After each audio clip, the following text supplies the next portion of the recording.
இந்த வீடியோவில் சாமி வேஷம் ரணகளிப்பு காட்சிகள்லாம் இருக்குது.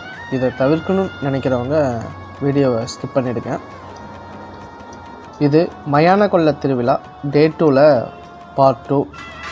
இரவு நேரத்தில் நடக்கிற முக்கிய நிகழ்ச்சி தான் இந்த வல்லாளக்கண்டி ரணகளிப்பு. கோவிலுக்கு பக்கத்துலேயே வல்லாளக்கண்டனோட உருவ பொம்மையை மண்ணால் செஞ்சுருப்பாங்க. கோவிலில் அம்மன், பேச்சாயி, பாவாராயன், வீரபத்திரன் அப்படின்றவங்களுக்கெல்லாம் சாமி வேஷம் போட்டு பம்பை அடித்து சாமியை வர வச்சு கோவிலை சுற்றி வல்லாளன் இருக்கக்கூடிய வல்லாள கோட்டைக்கு கூட்டிகிட்டு போவாங்க. அங்கே தான் ரணகளிப்பு நடக்கும்.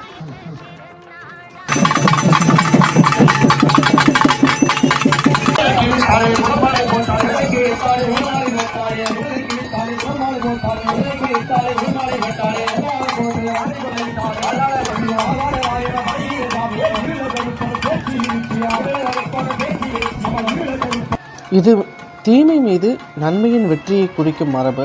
அகங்காரம் அழியும், அம்மன் அருள் நிலைக்கும் என்ற நம்பிக்கையின் அடிப்படையிலேயே இது நடக்குது. இதன் பிறகு சாமி ஊர்வலம் நடைபெறும். இது ஒரு சாதாரண திருவிழா இல்லை, ஒரு சக்தி அனுபவம்.